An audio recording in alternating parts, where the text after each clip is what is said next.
I recently put out a series of videos showing my first trip to Thailand titled The Trip That Changed My Life. But what happened when I got home that led me back here, and how long did it take me? Today I'm going to talk about it. Once I got back home, I had a few months of tattoos lined up and went straight back to the grind, shaking my moneymaker.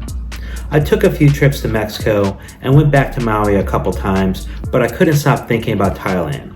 But it was also hard for me to leave my shop for more than a week without coming back to a bunch of headaches.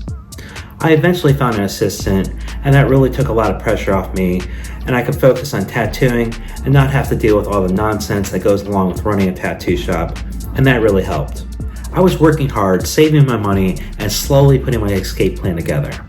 Everything was coming together perfectly. And then one night, me and my girlfriend at the time were getting ready to go out for dinner when my 15-year-old son calls me up and tells me his mother kicks him out of the house and if I would come get him. Now, my son would never come see me or even call me unless he had to. But I knew the day would come when him and his mother would have problems and he would come live with me. But it also turned my life upside down overnight. So I had to put my travel plans on hold for the most part and become a full-time dad to a teenage boy. But I don't have any regrets. I love my son and glad I had those years together to grow a relationship. When my son was 17, I told him I was moving to Thailand and I offered to bring him out here with me. But if he came at his age, I probably wouldn't have chose Pattaya. I was raised very strict by my grandfather, who was a military drill sergeant, so I expect a lot from myself and I also expect a lot from my son. So when it came time for him to choose, he chose to move back with his mother and play video games all day. It's unfortunate because they have a toxic relationship and I really don't think it's the place for him.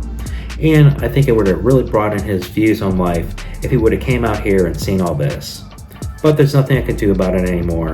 He's an adult making his own decisions and I wish him the best.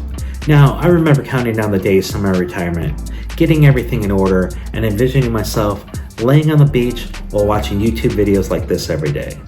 And then the pandemic hit. It slowed down business and stopped travel worldwide. None of my guys wanted to come to work anymore, and at this point, I was done babysitting grown men. So I closed my shop to the public and became a private studio.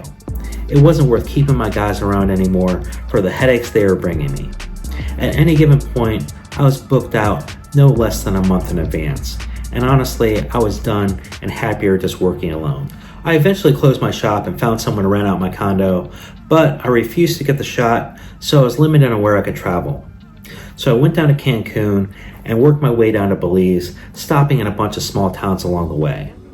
But the travel restrictions were still pretty bad in Belize with 9 o'clock curfews, so I headed back to the States, sold my Lamborghini, and bought myself an Escalade to start my US road trip. Now, if you're interested in these adventures I'm mentioning, they're all on my channel, so feel free to check them out. The road trip was fun and Rowdy loved it, but my back was wrecked by the end of it. I'll be honest, watching van life on YouTube looks so much fun, but the reality of it isn't as glamorous as most people make it seem. But I don't have any regrets. It was an adventure and got to see so much, and that was the goal. But in retrospect, I probably would have taken the Lamborghini and just slept in hotels. I think I was in Washington State when Thailand opened up without restrictions, and I was racing back to Atlanta. Unfortunately, I couldn't have been much further from home while still being in the lower 48 states. I then stopped in Chicago to see my family, and then once back in Atlanta, I put my Escalade up for sale and put my shit in storage. Unfortunately, when I got back, I looked at my passport and I noticed I only had a few months before it was expiring. So I applied for a new one and I had it expedited, but I still had to wait over 2 months before it arrived. That time was so frustrating. I was staying at a friend's place, sleeping on the couch, and checking the mail every day before I could book my flight. It was like Groundhog's Day. Once my passport did arrive, I booked my flight, and if you want to see what happens next, watch this whole video playlist. Now, as far as my friend Sean, when he got back, he did some exploring of the US, traveling around, and eventually found a girlfriend in Tennessee. And I'm happy to say they're pregnant and about to have a baby soon. Congratulations. Okay, that's my story on how I landed up living in Pattaya, Thailand. Like I mentioned, if you like the story and you want to see the whole adventure, they're all on my channel. I appreciate you watching. I'll talk to you next time.